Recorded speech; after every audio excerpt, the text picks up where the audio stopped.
Sa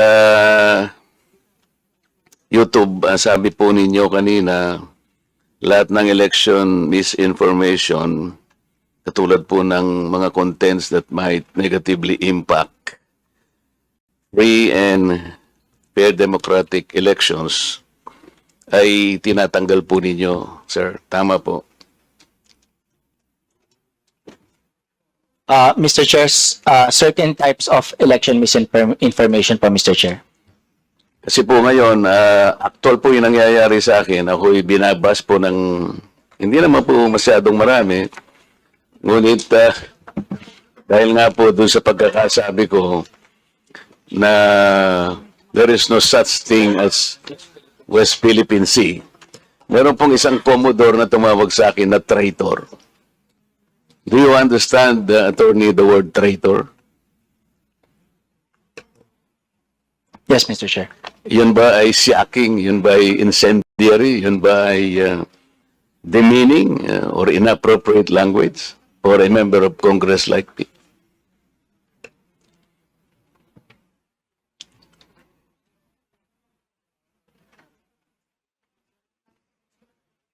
Mr. Chair, I don't know the full context of the statement, so I'm unable to provide a comment on that, Mr. Chair. Okay, let's give the context.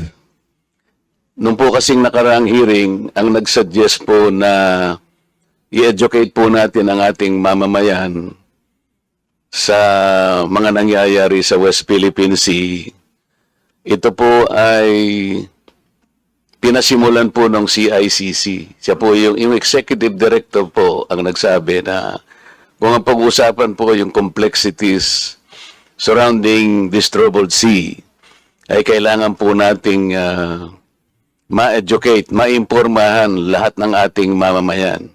Yun po ay sinabi niya sa liwanag ng maraming misinformation, marami pong mga deepfakes, mga fake news. Tama naman po siya sapagkat sabi nga niya, only an informed citizen can repel a fake news. Ako po, sinuportahan ko yung pangungusap na yun sapagkat kailangan lang. Sapagkat hindi naman po pwedeng pag-usapan po natin ang West Philippine Sea ng tayo-tayo lang. Sapagkat marami rin pong claimants kasi na pinag-uusapan dyan sa bahagyang yan ng ating mundo.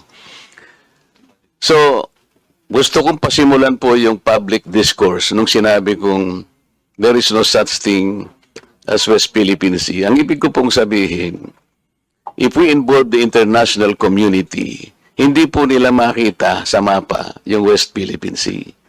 Hanggat hindi po kasi natin na ipatatala ito doon sa pandaigdigang patalaan ng mga dagat, magtataka po yung mga bansang nasa Europa halimbawa. I-google nila o gagamitin pa nila yung mga platapormang ginagamit po, YouTube, Facebook.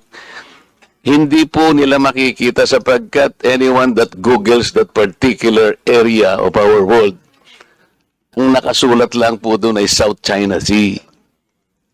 Hindi po naman nangangahulugan na pag sinabi natin South China Sea, pag-aari na ng China yon. In the same manner, Mr. Chair, yung Indian Ocean, hindi po pag-aari ng India yon.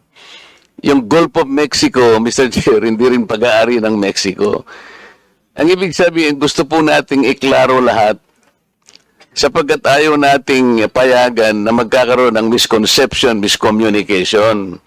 Ang West Philippine Sea tayo po ang kumilalang. Tayo lamang po. Kung tayo lang naman po rito at wala na po tayong kasamang ibang bansa, okay na po sana yon. Hindi po pwede yung ganun sapagkat lalo na ngayon, pinag-uusapan nga po yung panig ng mundo na yan, ayaw nating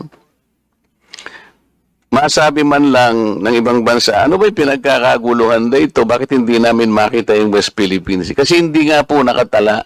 Ang patalaan po, Mr. Chair, yung tinatawag lang International Hydrographic Organization. Ngayon po yung isang Commodore, tinawag po niya ako na traitor.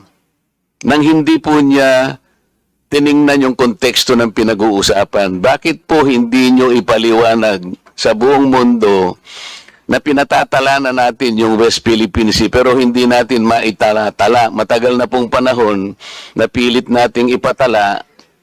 hindi pa po naipatatala. Kaya sa ngayon, hindi po nire-recognize. Tayo lamang po yon. Mr. Chair, yun pong sinasabi nating West Philippine Sea. Ito po yung bahagi ng ating exclusive economic zone. Atin po yun, for the record, kinakailang pong malaman ng lahat. Atin po yun, kahit anong mangyari, we will fight anybody to the last drop of our blood.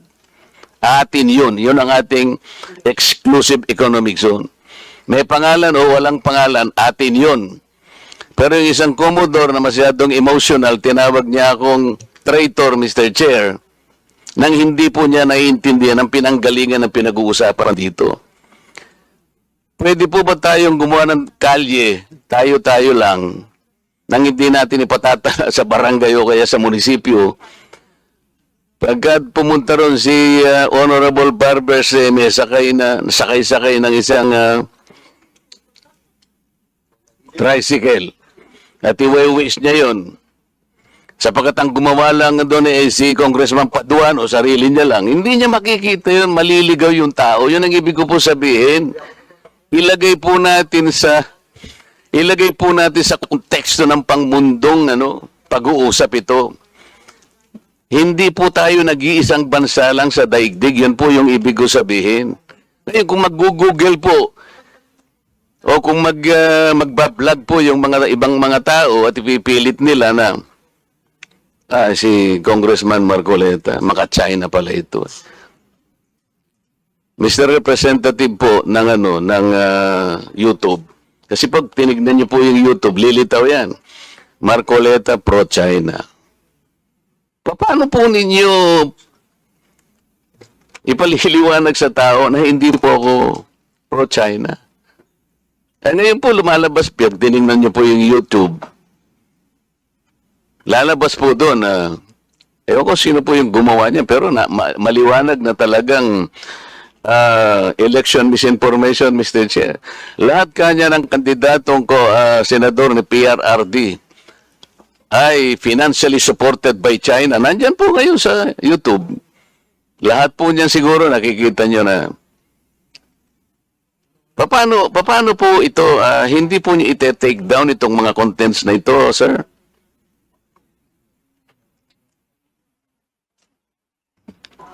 So kung meron pong magre-report nung content, i-assess po yung content against sa mga polisiya po. At, Makikita po ninyo doon, sir, na I was called a traitor at yung statement ko raw is a disservice to the nation. It came from no less than the spokesman of the Philippine Coast Guard. I believe he is here.